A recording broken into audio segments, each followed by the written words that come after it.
Just adjust the mic stand. Adjust the boom. This is. I'm like going for minimal effort. Okay. Is that better? Yeah. Okay. Do I still sound good? I mean, yeah. Ow. Wow. Welcome. You are entering a strange realm. A realm of what ifs. What if movies, television shows, and video games were better, worse, bizarrer, or downright different? What might they look like? Find out on today's episode of CineCasters. Welcome back to the CineCasters in the very first episode of Suptember 2022. I'm Janglez, and today I'm joined by Alessa. Hello. I thought you were gonna introduce yourself there. So No. This is the show where we watch television shows and movies and lots of different media, and then we deconstruct them and try to repitch them back to each other with different ideas about how we might think they would function thematically or philosophically if they were a little different. But there's a twist because, as I said before, it's Suptember, which means that all month long on both channels, we're going to be celebrating only superhero content. So today is the first episode of a two-part Suptember CineCasters series on Kick-Ass. Yeah. So, Alessa, why are we doing Kick-Ass? Because I actually forgot a lot about what happened in the movie when I suggested it. Because you were like immediately, because I had said I want to do Wonder Woman, and then Wonder Woman 1984, and you were like, I don't think I can do Wonder Woman. No, I don't think I can do Wonder Woman. I like it too much. I love that movie too. I love the first movie. I haven't seen the second one yet, but I love that first movie. I wouldn't change anything about Wonder Woman. Oh, there's tons of things. I mean, there's probably, if I really scrutinized it, I might be able to find it. I love that movie, but I would still change a bunch of things about it. But then, so when I asked, you were immediately like, Kick-Ass. Yeah. Okay, so in my brain, Kick-Ass before I rewatched it, Kick-Ass was a movie that was just a kid from, I think it was supposed to be New York. Yep. Who just wanted there to be heroes, but knew realistically that there couldn't be actual heroes, but he's still you know what, whatever, I'll just go for it and be a hero. And in my brain, it was more of a coming of age kind of tale. And then I rewatched it and I was like, what the fuck? Yeah, I completely forgot about everything in this movie. I wasn't really sure what to expect at all. I was just sort of everyone talks about this movie and people say really, really good things about it. So I was like, I'm going to go into it and watch it. I like this movie's sense of humor. Yep. Especially with that fake out intro. Yep. I thought that was really good. There are some things that I absolutely did not like about this movie at all. Same. Particularly, I think her name is Kate. Yeah. The love interest? Katie is no, there's nothing wrong with herself. It's how the movie writes her and stuff like that. It was this is so stereotypical, and everything else about this movie was non-stereotypical. Yeah. And that was kind of really why I liked the movie, and yet some of the plot lines are ridiculously just very cliche, irritatingly so. Particularly Dave's interaction with Katie. Yep. And that whole thing. I know this is supposed to be comedic because oh, she thinks he's gay, and I was like, this isn't I don't know, man. It just feels like we're playing with stereotypes of tropes, and impersonating a gay person would not fly today at all. No, it wouldn't. Can we also just talk about that? For some reason that was a thing even when I was in high school of just oh, I want a gay friend. And I was like, I feel like I just want friends. Yeah. I feel why do they have to be gay? Whether they're gay or not shouldn't be the point. You can have a villain who's gay, or you can have a friend who's gay. Their sexuality and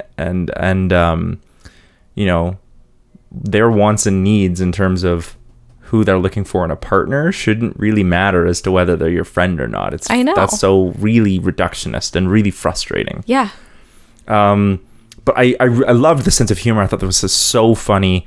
I also really liked that it was realistic, and then it wasn't. Yeah, all of a sudden it was just over the top. Yeah, and I loved it because Dave goes out as Kick-Ass, and he's I'm gonna do something, and he's got his batons and starts to go after the two thugs, and then immediately gets stabbed. And I didn't see that one coming either. It was played all triumphantly, and then he gets stabbed, and I was just oh shit. Yeah. But I felt like there was a point that was being made about like the nature of superhero content versus what that might actually be like. I also felt like this movie was going to say something about vigilantism. Like there's a reason why we don't have superheroes, and it's because they work outside the law. And then I just thought it would be interesting if like Dave has a run-in with the cops, and then all of a sudden it's like, oh, this is why you don't be superheroes, because you wind up in trouble and also hurt and whatnot. But it doesn't do that. Instead, he gets hurt, and then they find him naked, and there's some jokes about that. He wakes up in the hospital, but then he gets his bones like metallicized because it wasn't he gets hit by a car. metallicized. It was like he had plates in. Yeah, my brother has this, right? Yeah, He's got yeah, plates in his legs with the nails holding them to there. But that doesn't make you like impervious to pain. No, it Doesn't was make his you nerve endings sturdier. because he was like hit by a car. I That's don't know. so- There was a little bit of a It's stretch in weak. logic there, but It's weak. But for me, the point that this movie lost me was when Hit Girl shows up. That's the exact moment. Okay. Because then we sort of switch into two different movies. Yes. The first movie we got is sort of this realistic comedy, kind of like, you know, that 2000s comedy vibe of a kid just trying to get through high school. You've seen it before, except the twist on this one is superheroes. Liked that a lot. Liked that a lot. With an inclination of like, oh, we're going to do some comic book stuff and some setup. When Hit Girl shows up, it goes like from that to a balls to the wall action, over the top comic book. And I like that too, but that's not the movie that was set up in the first half. Yeah. When Hit Girl shows up and starts cutting people's limbs off, I was like, this is a different movie. It has a different feel. It's completely different. Yeah. And that's what's frustrating. Yeah. Because I honestly felt like the second half of the movie, Hit Girl was the main character. She basically was, yeah. But the entire first half of the movie is Kick-Ass's origin story, and it feels like he's the main character. Do I think this movie is bad? No. I think this movie is messy. It is, and yeah. I'm there's like a lot of things like, yeah, I don't know. I hate the fact that Nicolas Cage is called Big Daddy. Yeah. I like Nick Cage. I think is an actor who's like always got interesting ideas. So in this movie, he sort of plays Big Daddy and as a very interesting way. Like at the end when he's like screaming at Hit Girl, I was like, I don't understand this acting choice where he's like, oh child, I guess because he's in pain. And I was like, I don't really understand this choice. But I mean, everyone else was great. Christopher Mintz-Plasse does a great job of playing that nerdy, like shithole. Is he supposed to be set up as the villain at the end? Is that the implication there? Yeah. That he's like, because I was a little confused. I was like, okay, is he supposed to be the bad guy now? Like, oh, I'll show them what I can do. Because through the movie, I never got the feeling that he was the bad guy. I just got the feeling that he was like going to have a redemption arc that never showed up. I thought he was going to get a redemption arc. I did too. Yeah. I've seen the movie and I thought he was going to get a redemption mark the second time through. Yeah. Also, I love that everyone's costumes are awful. They're terrible, which is like, but I think it's largely the point. Yeah. Because like they're trying to be like realistic, like in like Red Mist is basically just this goth kid. It's okay. I have a so over the specific. top. I just have it written down as like Red Mist is an emo kid that would start up a band. Yeah. That's what he would wear on stage. That's what he would wear on stage. Yeah. And they'd all be called like Blue Lightning, Red Mist, Black Rain, or whatever. Like it would all be stuff like that. Just so cheesy. Yeah, so funny. White Fire. Yeah. I think we played with a band called White Fire in university. Now that I think about that, I think that's why I came to my mind so quickly. Yeah, I think it's hilarious that basically everyone in this movie is a huge name now, except for the actor who plays Dave. Never seen him before. Never, yeah. But Chloe Grace Moritz, who plays Hit Girl, is huge now. I think she has some big awards under her belt. Christopher Mintz-Plasse is, of course, he's been in everything. He does a lot of voice work, so he's great. And Nick Cage is Nick Cage.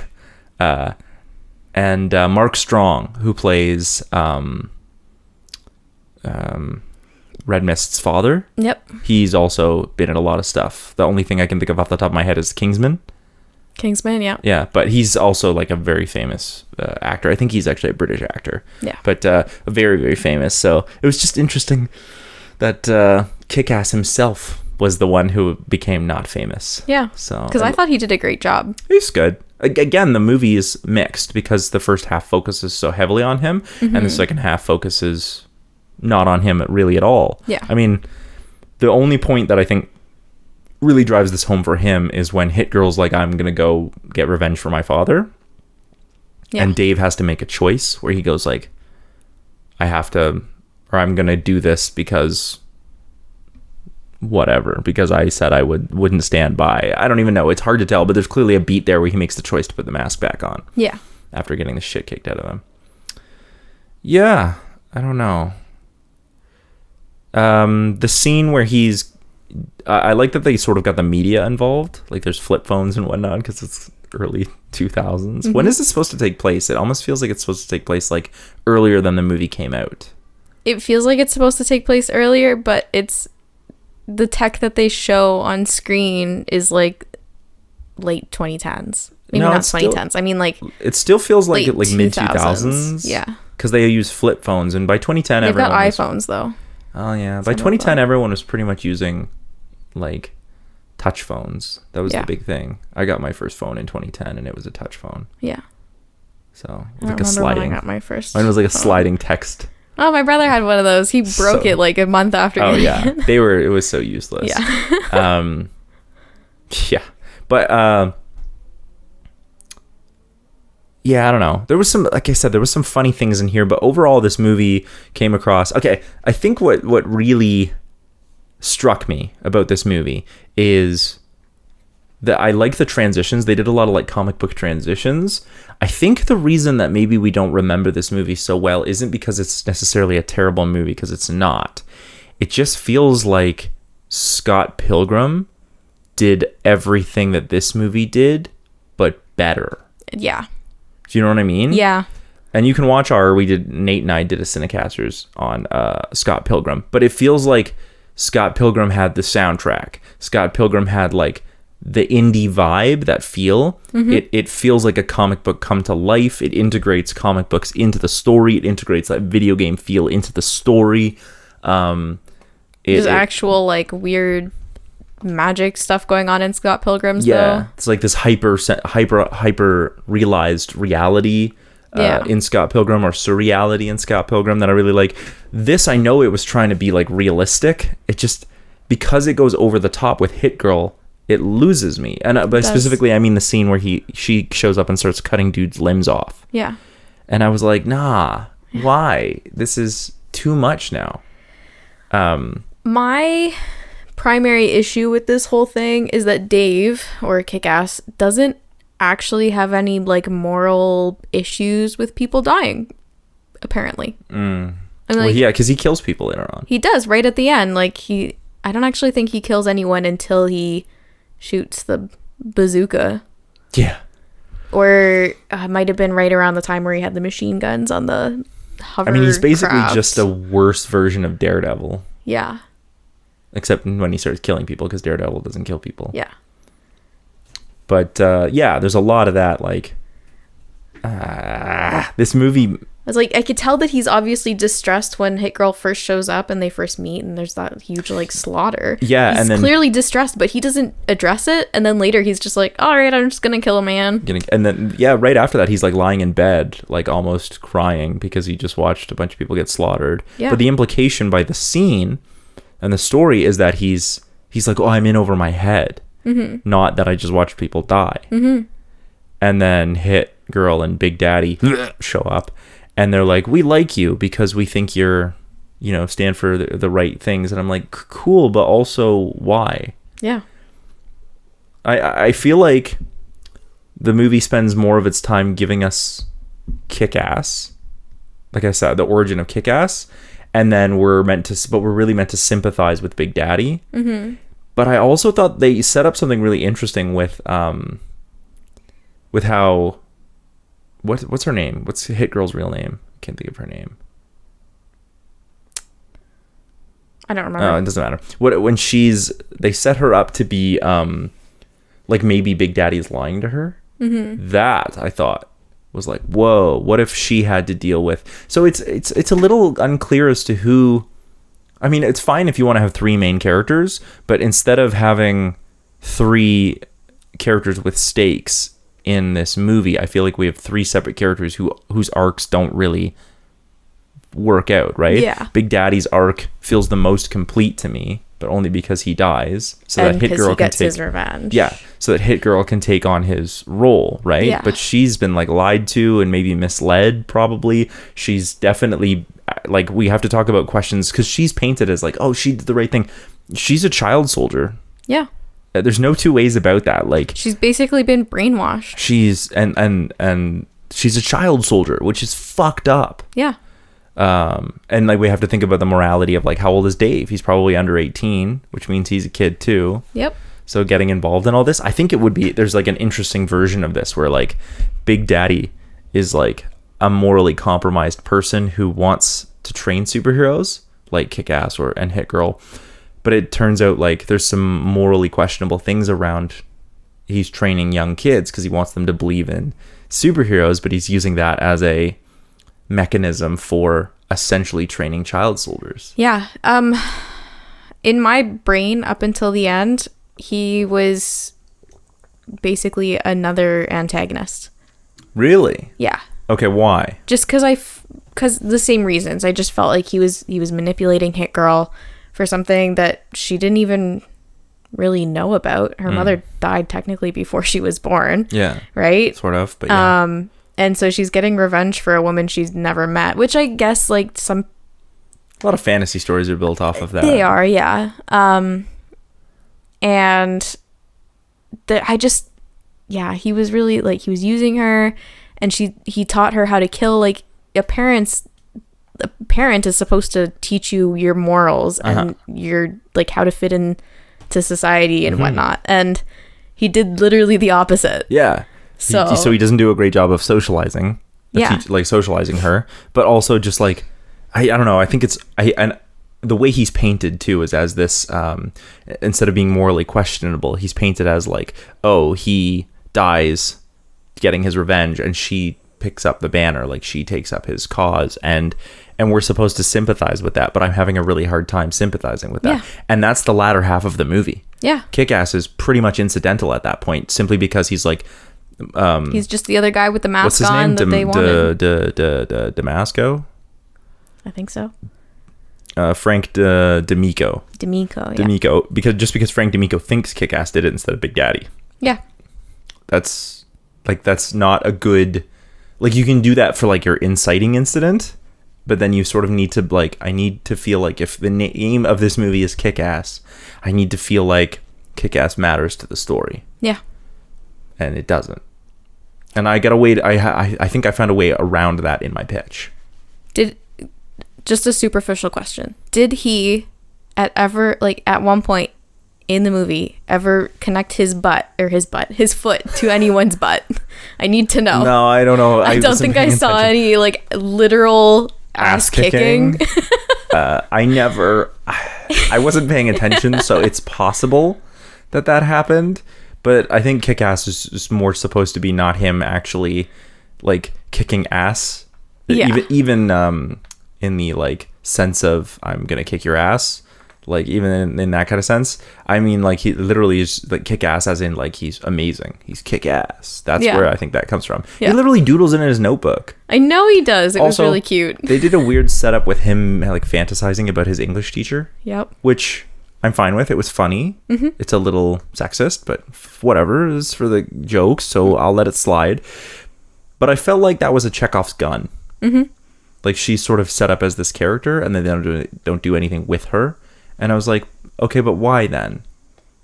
I didn't need it if it wasn't going to become a plot point. That his obsession with her or her as a character was totally irrelevant to the movie. It just sets us up as like, oh, he's a horny teenager, ha ha ha ha ha. Also, because he never actually ends up with anyone who's even like her. Like, it's supposed to be like, oh, that's his type or something, but then he ends up... It's entirely superfluous. We already make jokes about him using Kleenex, right? Yeah. Because he's a horny teenager, ha ha ha, it's a hilarious joke. It's not that hilarious.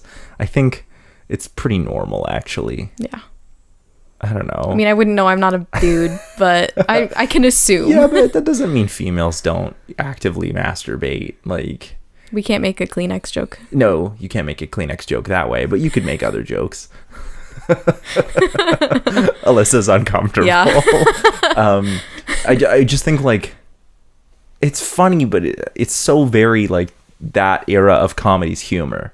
Like, let's make jokes about I feel like we didn't need masturbation. that much setup either. No, I we feel didn't. like there's a lot of movies out there, this one for sure, that just makes so much setup for a character that just isn't really relevant. I'm gonna say it, and you know what's coming. This should have been a TV show. I was thinking that when I was writing my pitch, and I was like, no, I think he's going to pitch it as a TV show. I am going to won't. pitch it as a movie. Oh, But okay. I think this should have been a TV show. And the reason I say that is because I feel like that the first episode of him deciding to become Kick-Ass, and like we see a little bit of him training, that's a solid first episode. It is. There's a hook there. Yeah. But I feel like because this movie goes so hard between like, it's almost like the second half is like John Wick, Yeah. right? Where like we have this over the top action sequences, and John Wick works, man. Boy, I mean, everybody knows John Wick works. John Yeah. Wick, first John Wick movie is unreal. But you have to sort of ease us into it or let us know that this is what we're going to expect. John Wick does a really good job of being like slow at the beginning to a purpose, like being like, oh, we don't know anything about this guy. It's very mysterious. His wife clearly passed away. And then when shit hits the fan, it's like bananas. Yeah. And it comes out Shit of is bananas. Bananas. Yeah. B-A-N-A-N-A-S. Exclamation mark. Because it comes out of nowhere. It feels like intense. Versus this, I was like, I already feel like I'm halfway through this movie and I know what the feeling of this movie is. And then it comes, like I said, it comes out of nowhere and you're like, It's just like a slap to the face. it's just so over the top, and that's not what I was expecting. I was expecting this realistic. I think the problem is that our stakes go out the window a bit. What were his stakes originally? Well, that's what I'm saying. When he gets set up as Kick-Ass and then gets stabbed, it's with just like a regular knife, Yeah. right? Just like a switchblade that this thug has. And he gets stabbed. And the stakes feel small scale so much that Dave, like anything that happens on the street, still feels big. That's why when Dave does go out with his batons and protects that one guy from the three thugs, It even felt though huge. it felt huge, not just because people were watching, but because, and the guy pulls a knife out too. Yeah. And Dave, you can see it in his face. It's really well acted, actually. He's like, He's there's scared, The fear. but he's yeah. not going to give it up because that's not what Dave would do. It's not what Kick-Ass stands for, right? Yeah. And so I feel like the stakes, even though they're so small scale, are really important and impactful for the character. Like Dave protecting this guy he doesn't know simply because he thinks it's the right thing to do, regardless of his own safety or his own mortality, is that's huge. Yeah. Especially after he got stabbed. When Hit Girl shows up and starts slicing dudes' arms off, it no longer feels like that one single knife is a threat anymore. Yeah. All of a sudden, anything can happen. Yeah. And I think the grounded stakes of the realistic, I mean, still, what I liked about the first half is it always feels like what I say about Community. It's like none of this would ever happen. None of it would ever happen. These characters are way too ridiculous for real life, but it almost feels like it could. Yeah. Right? It almost feels like it could. It really does. And that's why I liked it about Kick-Ass. It's like nobody would ever do this. Nobody like, and the characters are a little like stereotypical. The thugs are stereotypical thugs. The nerds are stereotypical nerds, and nobody's really like that. Yeah. But it almost feels like a kid who was just pushed to the limit and from bullying or whatever decides, I'm going to try this because he looks up to superheroes. So it feels like you could. And the stakes should be low because I think that has more meaning. At least it did for me. It did, yeah. Okay. That's what I thought the movie was Yeah. when I was like, let's do Kick-Ass. Because Yeah. to me, I completely forgot all about it. Like, I remembered that Hit Girl was in it. I totally forgot about Nick Cage. Sorry, Nick. And I was like, yeah, it's like a coming of age. Like, that's what it was in my brain. That's the part I remembered. And that's it kind of is in the first half. Yeah. That's what I remembered, and that's what I liked about it, and that's why I wanted to do it with you. Yeah. And then I'm like, wait a minute, what did I just get us into? Yeah. Because the second half feels more like a super, like a sort of like over the top, like like almost what you'd see with Deadpool, where the violence is the comedy. Yeah. And that's fine. And I get that, why that works with Hit Girl, because she's like 12. And it's so tiny. And it's funny, and I get why that works. But for me, I think the emotional impact was when it was entirely within the realm of the just outside of the possible. Yeah. And the knife on the street feels real. Yeah.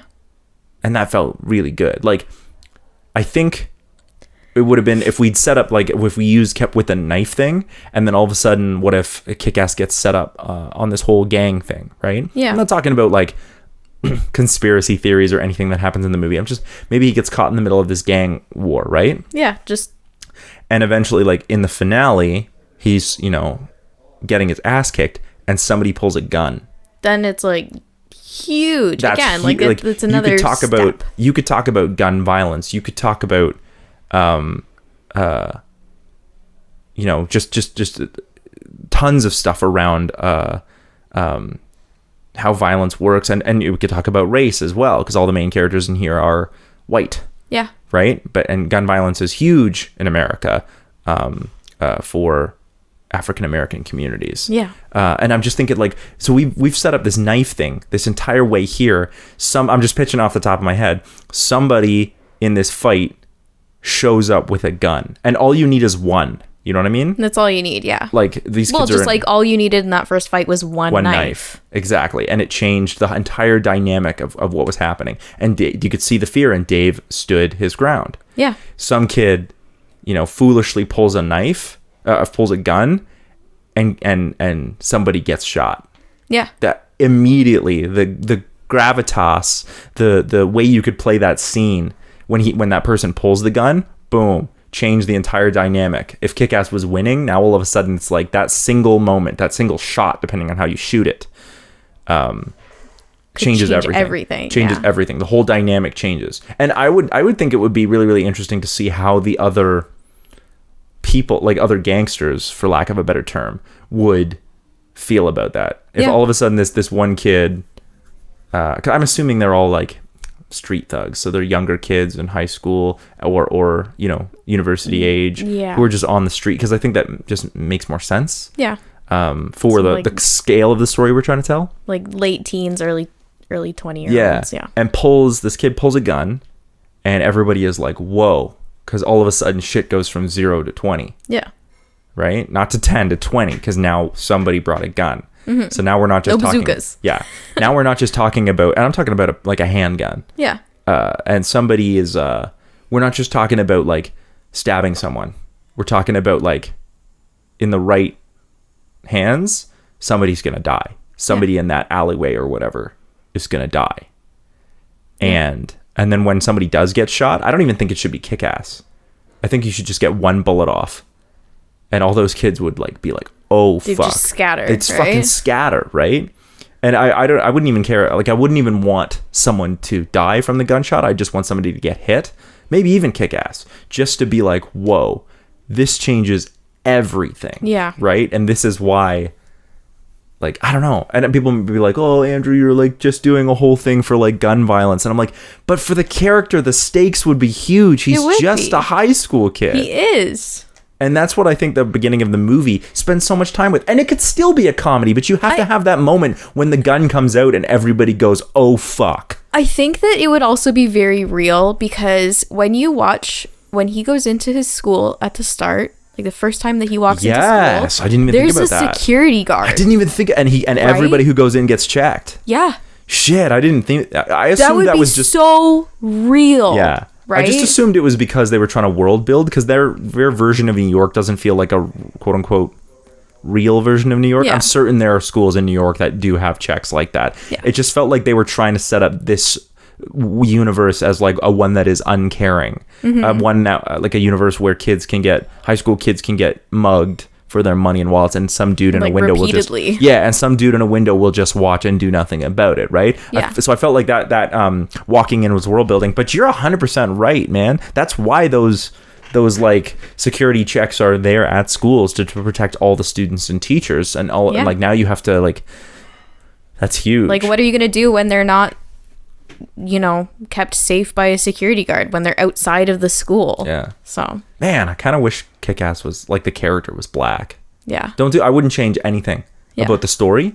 Like, I mean, up in the first half, the only thing I would do is, like, what if Kick-Ass was black and he was dealing with gun violence? That would really tie into a certain other episode that you're working on right now, wouldn't it?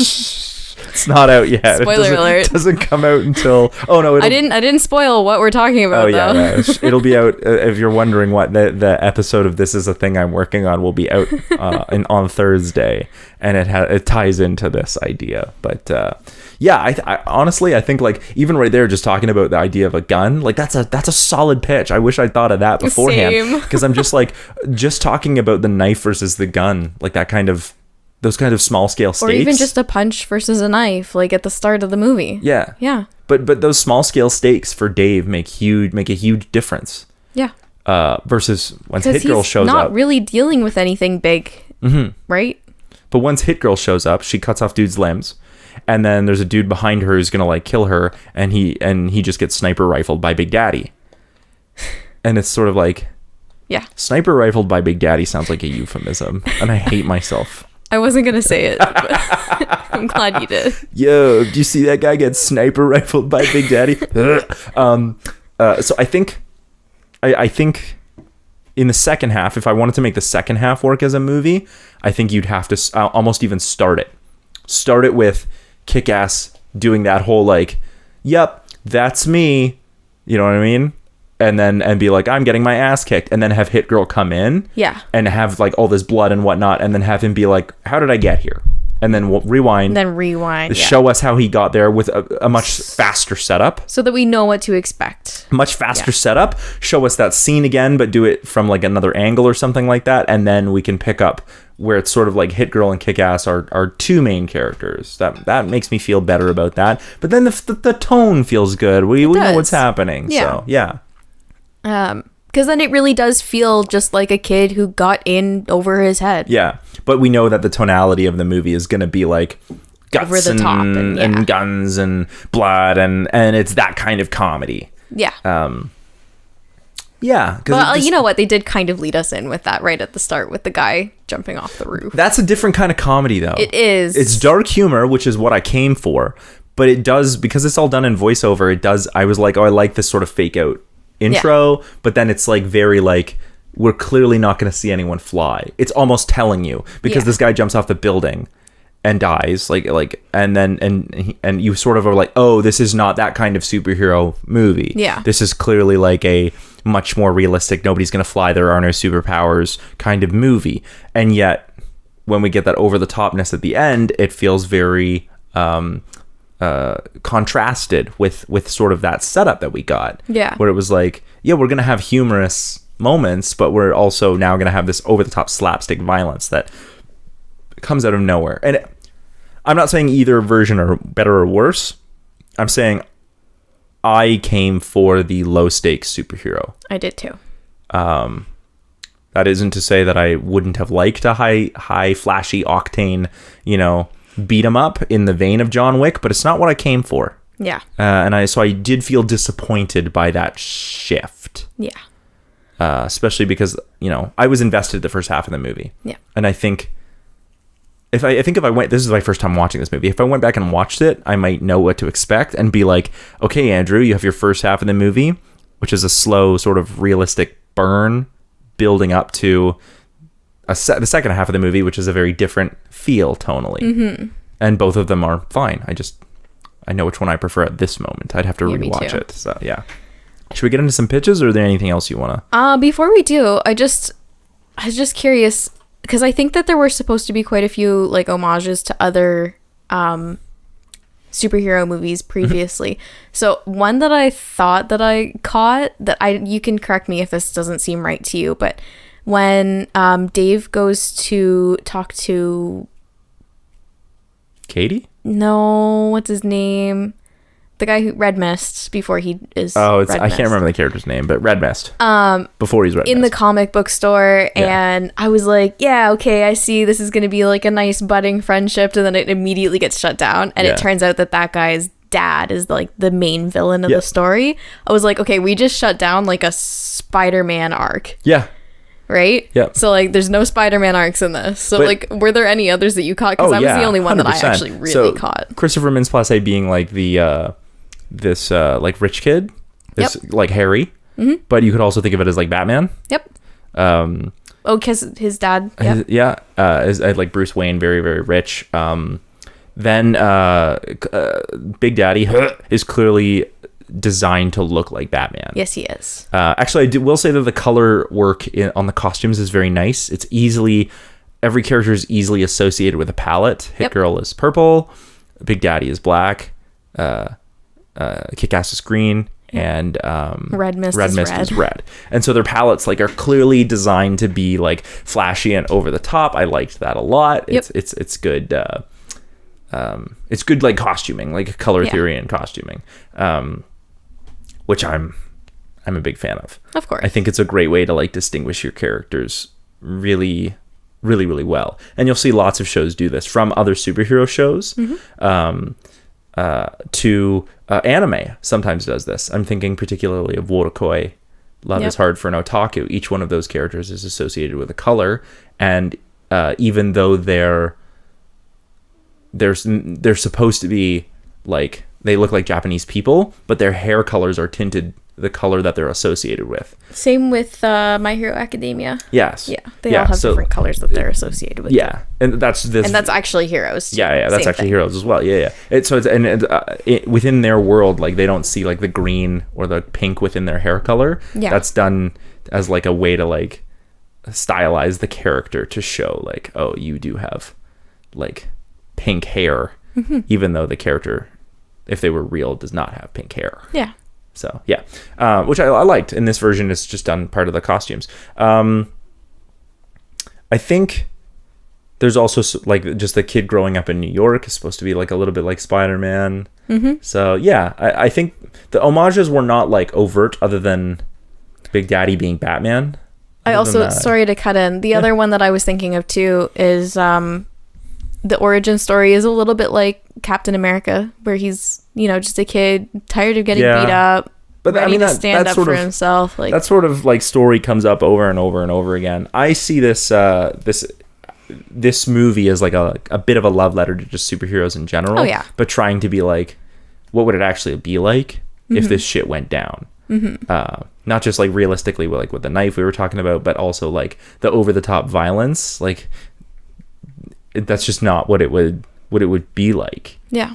Like, and so being over the top violent is when Kick-Ass is like, oh fuck, I'm way over my head. It's like, that's what that would be like. Yeah. You would think you were way over your head. But yeah, I think we should get into pitches. Okay.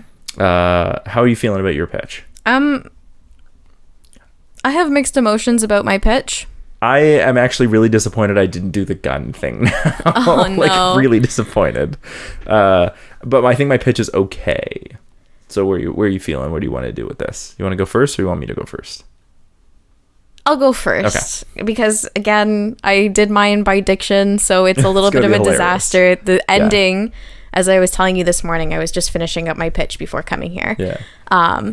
That the ending of my pitch is interesting. I think it has a really it's like a diamond in the rough. Okay. There's some good ideas, I think, patting myself on the back for this, but it's messy. Okay, do it. Okay, so I also kept forgetting their names, so I literally just have it written as like, our boy is the main character. Just Dave, thank you. So we start with Dave getting mugged on his way to school. Just, it's a normal thing for him. He hands over his wallet. He just keeps on with his life. And then he heads on into school, meets up with his friends, goes to class. We can see he's got like these weird fantasies about his teacher.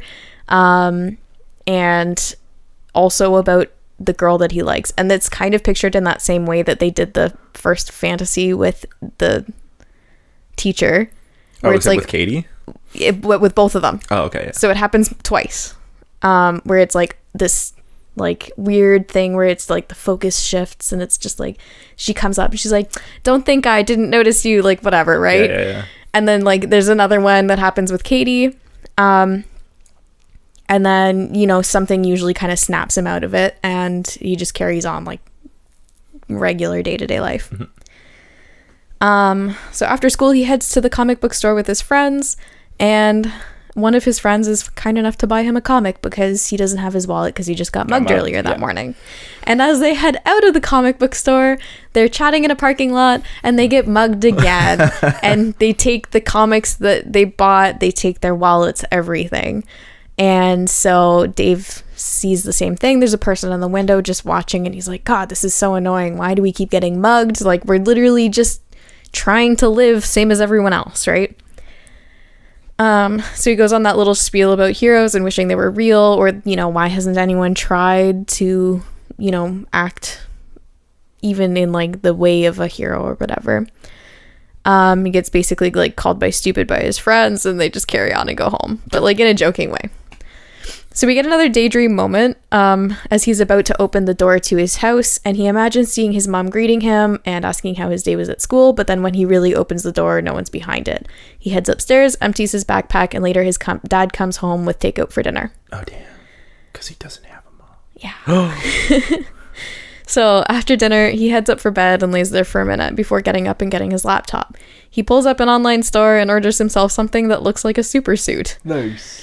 As he's drifting off to bed, he imagines himself training and getting stronger, and then there's a noise outside that brings him out of his imagination. He turns over and closes his eyes to fall asleep. So in the morning, he decides he's going to run to school to train his legs. And I think I like where this is going if you're going to do what I think you're going to do. Okay, we'll see. And it doesn't stop him from getting mugged again. This time he's actually really bitter because his dad is like almost... At this point, he's like, dude, just stop buying wallets. Just hold loose cash on you. Like, you're going to just lose it all anyway. I'm not going to buy you more wallets. Like, as though, like, that's the problem, is that he has wallets. I just think that's, like, an interesting insight. Like, stop having wallets and you'll stop losing wallets. Exactly. No, that's a Band-Aid. So this time he's, like, bitter. He's, like, handing over... He doesn't have a phone because he lost it already because he got mugged. So he just hands over loose cash. And... He's just bitter. So he gets home from school and he has a package waiting for him. It's his, you know, quote unquote super suit. So we get a little montage of him going to school and acting normal, but then also, you know, going home and putting on the suit and practicing his fighting moves in the mirror, which was really cute. And then going out and, you know, trying to do the stuff that he sees in the superhero movies. And he's more so trying to do the stuff that he would see, like, quote unquote normal heroes doing, like Daredevil, so trying to jump across a roof and whatnot. And at one point at school, his friends are like, man, it feels like you're avoiding us outside of school. And he's like, I just got a lot going on, don't worry, I just need a little bit of time.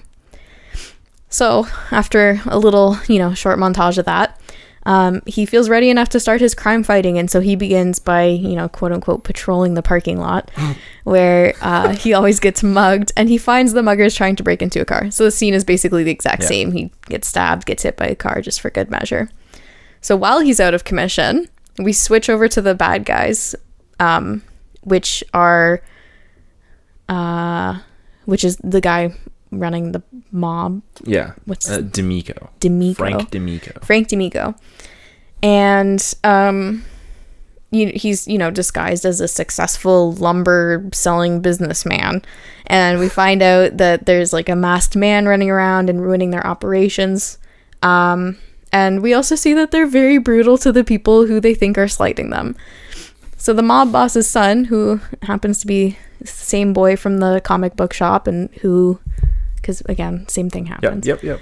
And also goes to the same school. He wants in on the work, but his dad doesn't want him mucking things up. So we switch back to our boy Kick-Ass and his injuries. And he's mostly fixed up, minus some nerve-ending issues and the crazy metal plates in his arms and his legs. Which, by the way, I don't think you would have... Unless that guy was going like 100 in his like in a residential zone, like that would have been insane. Anyways, back to this. So he's like trying to get caught up on school and not fall back, so he doesn't actually do much of the hero stuff for a little bit. But he always brings his, because he bought a new suit, he always brings it with him to school. He ends up talking to the girl he likes for real, and he heads off for like home in a good mood, and then he sees someone getting beat up by a bunch of dudes. So he's like, all right, I gotta get changed, I'm gonna do this, and like for real this time. So he puts his suit on and he imagines himself going in and then just getting absolutely clobbered. But then the guy calling out for help gets his attention. He's snapped out of his little imagination, and he runs into the fray. He gets recorded as he fights 4 dudes who look stronger than him, and the next day he's an internet sensation. Same kind of deal. So he imagines himself showing his super suit to the girl he likes, Katie. But she ends up turning him away because she can't be with a guy in spandex. So he doesn't do that. Instead, they go for their coffee, and they end up actually just becoming friends. He realized that she's actually pretty cool outside of just her looks. Yeah. And she's like, well, dang, you're actually pretty cool also outside of your nerdy outside. Yeah. But they're not really like romantically involved.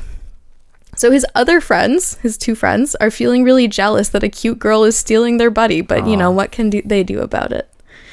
So we cut to the mysterious masked stranger, who is this quote-unquote like superhero. Yeah. Interrogating a member of the mob. He is just as brutal as the mob boss when he tries to get answers.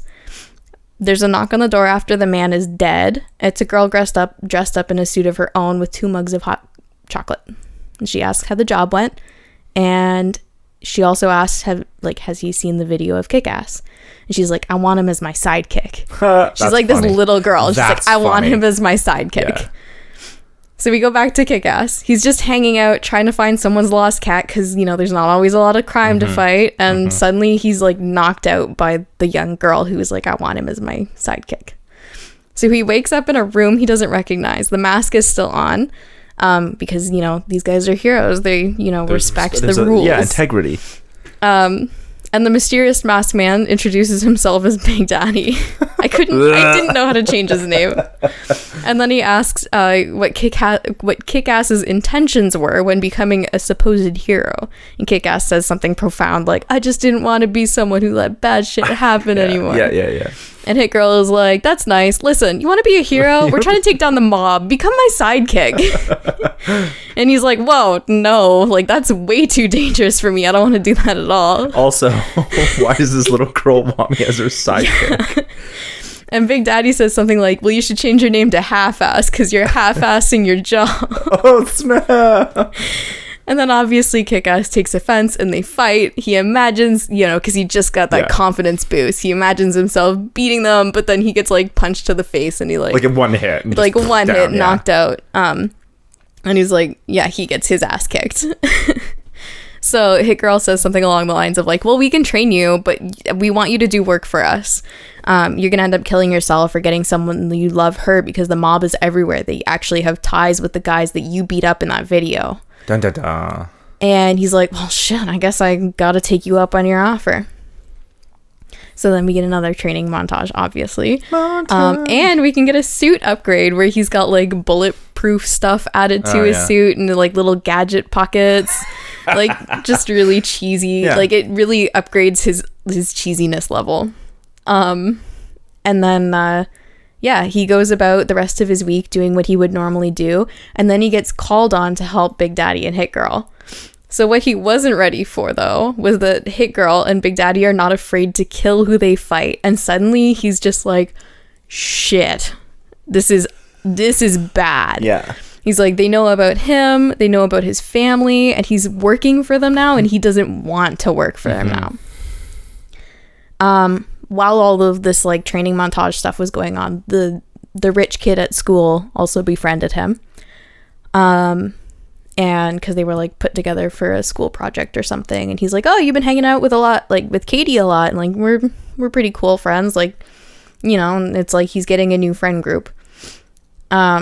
He also learns like, oh yeah, my dad owns a lumber store, and apparently it's very difficult because there's a lot of illegal activities, and my dad has to be very careful because, you know, what's it called? Like illegally. I don't know what you're getting at. Illegally. Taking lumber. Stealing lumber? Not stealing That's lumber. Just stealing. Cutting down trees. Oh, like illegal deforestation? Yeah, thank you. I don't know why my brain was like, you don't. Just, because he has to be really careful that he's not buying the stuff from the illegal companies and whatever.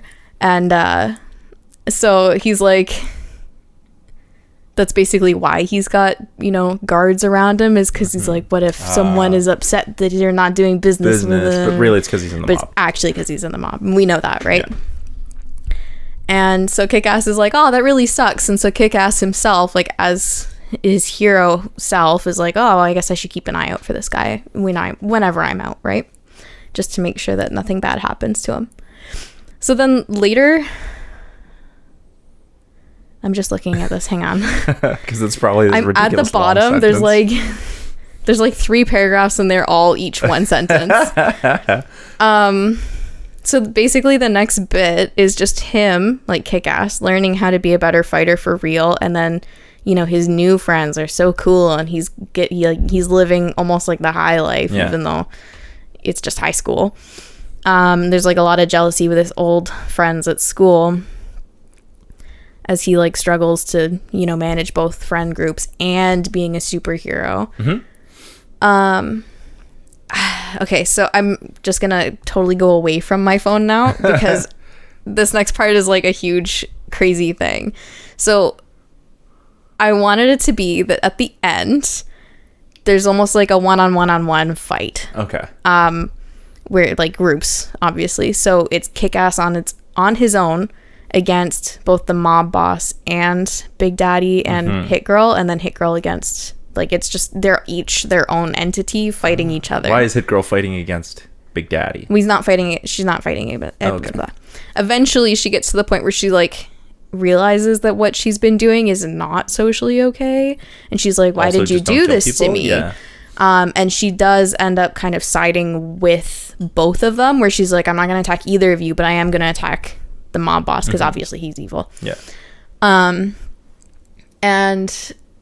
I just wanted it to be that at some point the mob boss and Big Daddy basically just off each other, and the 3 kids left over, so that's Red Mist as well. Red Mist isn't actually Red Mist in this, he's just a kid. Okay, And Kick-Ass and Hit Girl are all just kind of there like, well, shit, like, what did we just do? Like, these 2 men just died.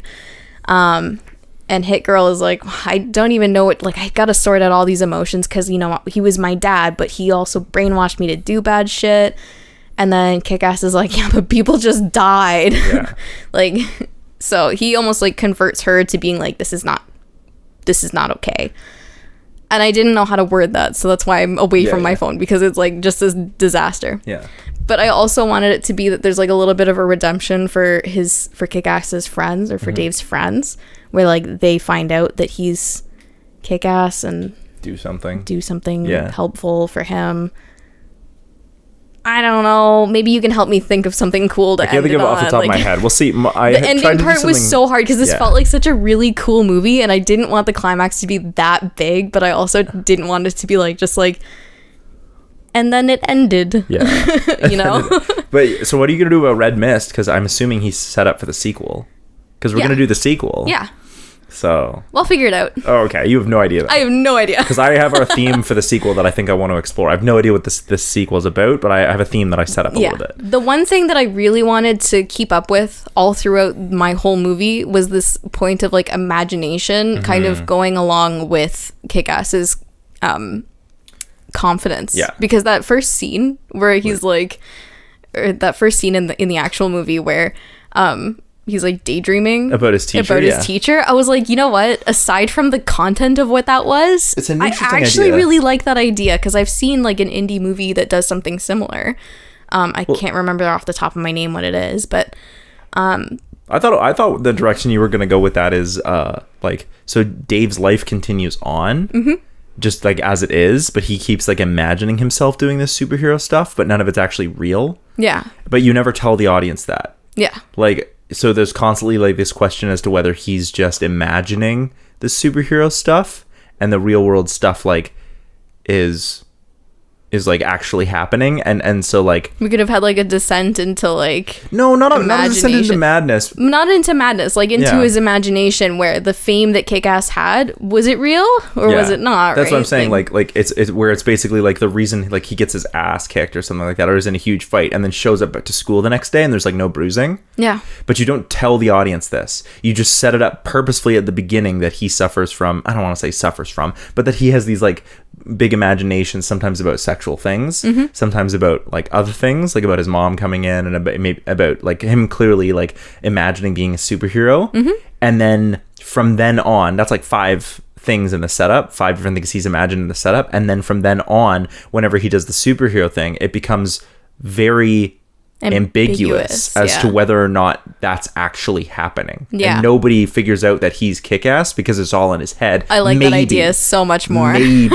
You know what I mean? Like it could all be real and he manifested like his want to be a superhero, or it could all be, I feel like we're getting into like, what is that movie? Birdman? Oh yeah, whether Birdman is actually like he flies away at the end or not. I was thinking actually, Nate and I have been on a Paul Verhoeven kick.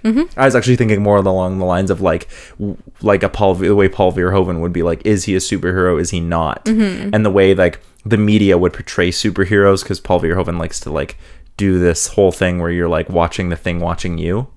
So like as you're watching, he'd be like watching cartoons of superheroes, and then that would be affecting his imagination, which may or may not even be what's actually happening, but you don't tell the audience this. You leave it for them to figure out. It's almost like Tiny Mutant Ninja Turtles as well. Yes, except that was very obvious. Yeah. This would have been more like leave it up to the audience to be like, was Kick-Ass even real? Yeah. Or was it just Dave's imagination of it being real? Yeah. And not in a way that's like I would never want to paint Dave as being like, oh, he's nuts, he thinks he's a superhero. Simply just the way that it's told to the audience is that it's more of like a coping mechanism, if anything. Yeah, exactly. Like it's the way that it's told to the audience is that Dave's life is so boring and sucks that he uses this as a way to like think about if he had power, almost using the superhero as like a power fantasy. Yeah. Of you watching the power fantasy. Yeah. It's funny that you said that, because I actually had a note in my likes and dislikes that I completely forgot about. That was just, it's almost like Kick-Ass is like a power fantasy, but then he gets sucked into someone else's power fantasy. Yeah, I like the idea of Kick-Ass being a power fantasy where the dream, like the illusion is shattered. Yeah. That's what I really like. That's why I liked it at the beginning, because it's like, this is why superheroes aren't a thing, because guns kill people. So, but it's still like this crazy power fantasy, but not at all. Yeah. Interesting idea. I'm glad that you had a really cool idea for it, because I didn't really know where I was going when I started writing it. Yeah. I was like, I'll just play on this and see what happens. That's sometimes where I go, where I'll just be like, I have a theme, let's see where it goes. That's how I wrote this one, so let's see how it goes. So my movie starts out with Dave talking about being a superhero and the dude jumping off, because I think that's hilarious and it sets up the tone of the movie. The rest of the movie continues with Dave and his friends getting mugged, watching as a dude from the window does nothing as they get mugged. And Dave basically be like, I'm sick of like people just standing by and not doing anything, people just not caring. And so he becomes Kick-Ass through the same way and starts trying to train really hard so he can be more of a badass, and so he can like stand up and care. He's like, I'm gonna care. Other people aren't gonna care, I'm gonna care. Meanwhile, a dude named the Night Watchman has been, this is Big Daddy, but he's not called Big Daddy because that's Tom Morello's that's Tom Morello's solo thing, but it's also the name of the Watchman. But the Night Watchman has been systematically attacking some of the warehouses of the crime boss Frank D'Amico. Kick-Ass orders his suit, and we see him try his first act of heroism. He immediately gets stabbed and hit by a car. The results have him recovering in the hospital, but he's not getting any nerve damage or metal bones, because that's dumb and not how that works. So nothing out of the ordinary actually happens other than him recovering. What it does happen is this girl named Katie starts to visit him to give him his homework. And he's like, yo, you didn't have to do that. Like my friends have barely even shown up. And she's like, oh, that's okay. I just care. Right? She's like, well, I could, you were falling behind. So like, I wanted to make sure that because I care. And they don't know each other. She just cares. And he finds this like really impactful, because he was doing something because he cared. And she does this small act just because she cares. So she does this like every day while he's in the hospital. And eventually they actually like strike up a friendship. But he's like, I feel like I could be more. Like, I really like her. And maybe she does too. I don't know. But I want to ask her. But it's clearly a friendship just built out of mutual time spent together. Because they have something in common. They both care. She also talks about, like, as they get to know each other, she talks about that she has a strange relationship with her dad. Implying the reason that she cares is because she also spends a lot of her time working in a homeless shelter. Mm-hmm. And he's like, whoa, you really, really do care. And he's like, I feel like I don't do anything to care. Like, I just buy comics. Meanwhile, we know he's trying to do the kick-ass thing, but he doesn't want to tell her because A, he's embarrassed for getting his ass kicked, and B, it's a superhero thing. Yeah. But she's like, the reason I do this is because, like, when I was younger, my dad went a little off the rails, and it's implied that he went a little nuts and is now homeless. Yeah. So Dave decides to try again. He's like, I'm inspired by Katie saying that she cares in doing small things. So he decides to try again. And this time he's like, I'm not going to like just fight people. So he starts going online and people post when they're in trouble or have problems. And he just starts with small things like picking up cats and helping people out with locked doors and just stuff like that. Yep. Eventually he gets into this fight scene. With the three dudes and the knives, same thing. He finally gets into the fight where and that gets put on the phone. So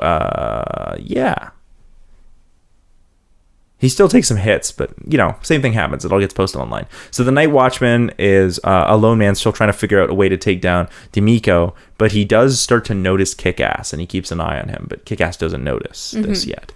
Kick-Ass takes a call from Katie, who works in the homeless shelter, and he winds up stumbling into the situation. She doesn't know it's him, but he's like, yo, this is Kate. She wants Kick-Ass to do so. I'm going to do it because I want to show that people do care.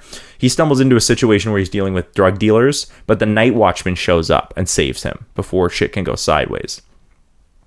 And Dave is really like, he realizes he has no power against guns, and he's like afraid of being shot.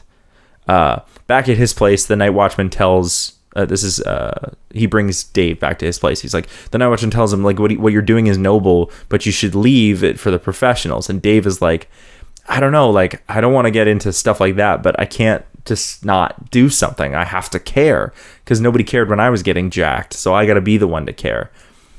So then all of a sudden another superhero named the Red Mist is on the scene, and he starts gaining more popularity than Kick-Ass. And at first Dave is really ticked, and then he meets the Red Mist, and he's like, oh, this guy is a total ponce, like just an asshole. And Dave's like, oh, I don't do it for the glory. I do it because I care. Yeah. And that's the difference. So even though utilitarianly, like in an actual like sense of change, the Red Mist does the right thing, but he's doing it for the wrong reasons. Yeah. At least according to Dave. And on some level, I think he also thinks this about Big Daddy too. He's like, this, the Night Watchman. The Night Watchman, yeah. He's like, it's not for him. It's like about revenge, I think, or emotion. It's you got to do it because you care. Yeah. It can't be for you. So then we get some street antics, but eventually the Red Mist and Kick-Ass get caught, and they like try to fight their way out. So so the Night Watchman and Kick-Ass are caught and brutally tortured, but Kick-Ass is saved by a girl. She just shows up, and she's like not dressed the same way, and she's also like closer in age to Kick-Ass, but it's Hit Girl. Okay. And we have no idea who she is. All right. But clearly she knows the Night Watchman. She isn't able to save the Night Watchman, but she does save the Red Mist and Kick-Ass. No, she doesn't save the Red Mist. But they're basically like both of them look on as he like dies from torture. So Kick-Ass is really injured, and he's like, I'm not sure I can continue. Like we should go back and save the Red Mist. Like he might not be the best superhero, but at least he's doing something. And if we want to be superheroes who like care, then we have to care. And Hit Girl reminds him, she's like, I became a superhero because I watched the things you stood up for. Aw. And because you cared when others didn't. And he's like, okay, I don't have superpowers, but like my superpower is that I care. Yeah. That's what she tells him. And so he puts the mask back on, still has no idea who she is. And then they go together. So Kick-Ass also thinks that this girl might be Katie. Because he's like, she said something about her dad going off the rails, and I just assumed she meant homeless, but I think that Night Watchman might have been her dad. Maybe. Yeah, but she does say that the Night Watchman was her father. And he's like, I feel like this might be Katie. So the pair then fight their way through some dudes to get to Red Mist, only to find out that he's D'Amico's son, who wanted to be a hero because of the glory. Kick-Ass then fights Red Mist for being an asshole, while Hit Girl deals with D'Amico for killing the Night Watchman. In the end, Kick-Ass beats the Red Mist, but Hit Girl and Kick-Ass together cannot beat D'Amico because he has guns, and realistically, they will die if they get shot. Yep. But in the end, it's actually other people who show up. It's Dave's friends who call in the police, and the police show up. And the reason they do this is because they saw what Kick-Ass was doing, and they understood, like, oh, it's because he cares, and they cared enough to call. Yeah. Even though they didn't know it was Dave, they cared enough to call, because that's what Kick-Ass stood up for, was to care. But it still leaves us with the question, who is Hit Girl? And will Dave be able to tell Katie how he feels, even though he thinks that Hit Girl is Katie and Katie is Hit Girl? I like that. That's the setup for the sequel. Okay. And maybe something with the Red Mist. I don't know. Yeah. Because it was implied that he was going to come back, but I haven't seen the I just thought the Red yet. Mist was such a goof. I think that's the idea. I was like, damn, that would have been me in 2010. Let's be real. Like, let's be real. I didn't know you in 2010. I did know you in 2015, so can confirm. Yeah. Any last minute thoughts about Kick-Ass? Sorry for throwing this weird movie on you that I forgot most of. No, actually, well, I mean, it's still superhero related. I liked it. Yeah. I really liked it. And I liked that it was about superheroes and just normal people trying to be superheroes. Sort of. I liked that it was like a different take on superheroes. I always like when people are just like, that's why I think The Incredibles is such a great movie, because it sort of came out of nowhere. Everyone, we have our traditional like Marvel, DC, but then you come out with something like The Boys more recently, where everyone is like, we're going to use the superhero tropes and we're going to turn them on their head. Now, I really just think that The Boys is The Watchmen, but newer, because The Watchmen came out in the 90s. I think it did, yeah. Right? I really think it's quite similar. Like it's just the Watchmen, but it has new ideas, and this happens every so often. The Incredibles came out and was like, yes, we're still going to be like upbeat heroes, but it changed the way the superhero thing was told. Right? Also, no capes. And no capes. No, darling. So I think that's a really, really interesting like way to go about it. I like that this happens every so often, because I think we do get stuck in this trend. And I'm not being anti-superhero. I like superheroes as much as the next person. I'm just more particular about which ones I like. Yeah. The Netflix Marvel shows are my absolute favorite. Those are my go-to. I've been watching all of the Daredevil recently. Oh, so good. Whereas like I'm not a super big into the Marvel movies. And my favorite DC characters are generally not the ones that get movies, right? My favorite DC characters are the like really, really not well-known ones. Yeah. Which sucks. Yeah. So it'd be nice to... That's not true, actually. One of them has a movie, but I'm not going to say what it is because I'm really embarrassed that movie exists. It's Jonah Hex. I don't know it. Oh, maybe we should do Jonah Hex. I think we're going to do Jonah Hex, but not next. Next, we're going to do Kick-Ass 2. Yep. But yeah, so stick around for more Suptember and Kick-Ass 2. Don't forget to check out the other channel. Alyssa, where can people find you? You can find me at twitch.tv/AlyssaLou with 3 O's. Don't forget to check out our band and all the other cool stuff happening for Suptember. And thanks so much for hanging out with us. Peace out.